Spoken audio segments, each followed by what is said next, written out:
আজি आमे शुणिबा बापा माँ छेउंड झीटी। बापा माँ छेउंड झीटी ना तार ललिता। देखिबाकू से भारी सुंदरी।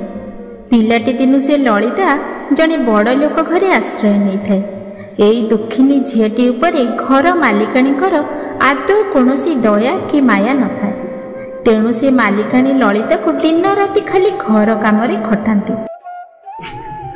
टिकिए दोष देखिले ललिता को से मालिकाणी जनक निर्घात पिटंती। अथच ललिता को से मालिकाणी केबे भी पेट पूरा गंडी खाइबाकू भी दियंती नहीं। झीटी बिचारी भोक उपास रे पड़ी सुधा केबे भी टिके कांदिबाकू साहस पाए नहीं। टिके कांदिले से ललिता आहुरी अधिक माड़ खाए। जेतेबेले भी से ललितार टिके मन दुख हुए से पड़िया को जाई काली गाई बेकरे हाथ पकाई केते गेल हुए। ताको निजर समस्त दुख कही केवल आपण मन को बुझाई दिए। एणे से घर मालिकार तीनोटी झील मन फुलाणिया गीत गाई बुलुथांती।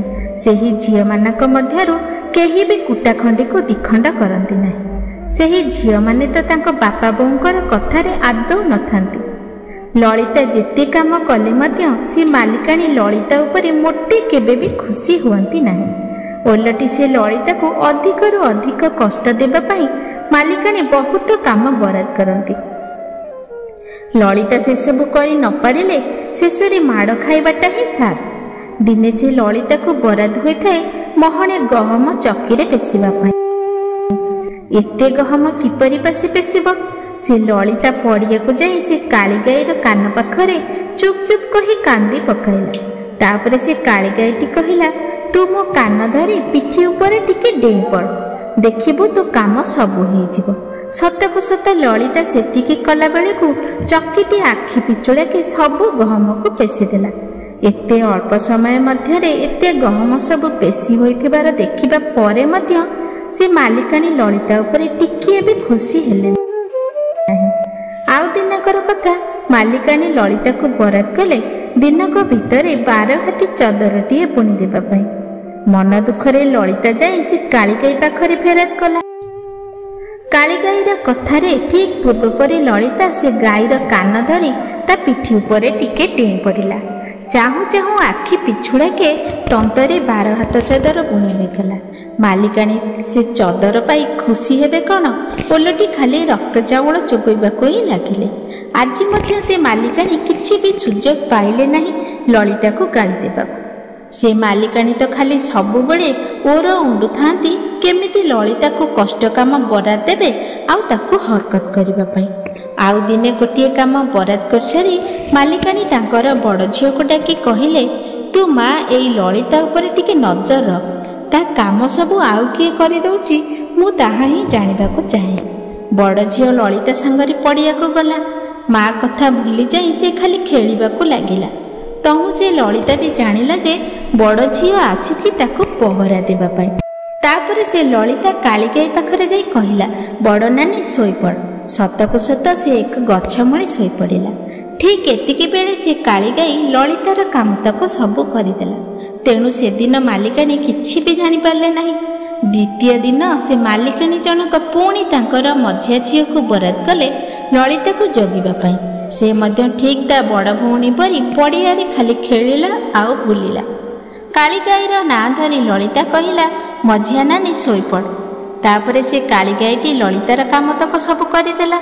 से दिन मध्य से मालिकाणी को आदौ किछि भी जଣା पड़िला नाही। शेष दिन काम बराद करी मालिकाणी तांकर सान झियो को बराद कले जे प्रकृत रे घटनाटी कौन जानी आसीबा पाई। सान झियो भी पड़िया रे खेलुथाए। ललिता कालीगाई नारे कहिला, सान सोई पड़। से सान झियो मात्र सोईबार खाली अभिनय कला, कारण से सबु जानी कान रे तुला देई आसी थाए जेमती ताको किछि सुबिबा नाही। से देखिला जे ललितार सबु काम ए कालीगाईटी करि देउची। संध्या बेले जाई सान झियोटी ता माँ पाखरे टिकिनिखि करी सबु कथा वर्णना कला। ललिता शुणिला जे ता आर दिन सकाळे से कालीगाई को सेमाने अर्थात से मालिकाणी मारिदेबे। तेणु से ललिता लुचि करी जाई कांदी कांदी गाई को सबु कथा कहिला।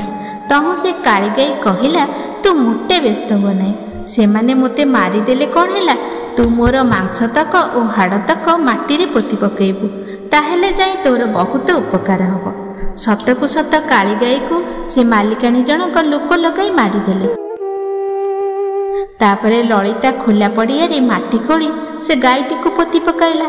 କିଛି ଦିନ ପରେ ସେଇଠି ଗୋଟିଏ ଆତ ଗଛ ଉଠିଲା। ଅଳ୍ପ ଦିନ ପରେ ସେ ଗଛଟି ପ୍ରଚୁର ଫୁଲ ଫଳରେ ମଣ୍ଡି ହୋଇଗଲା। ସେହି ଗଛ ମୂଳେ ପୂର୍ବର ତିନି ଭଉଣୀ ଆଉ ଲଳିତା ଖେଳୁଥାନ୍ତି। ଏହି ସମୟରେ ଜଣେ ରାଜପୁତ୍ର ସେହି ବାଟେ ଘୋଡ଼ା ଚଢ଼ି ଯାଉଥିଲେ। ସେ ଏପରି ସୁନ୍ଦର ଆତ ଗଛ ଦେଖି ନିଜ ଘୋଡ଼ା ଅଟକାଇଲେ।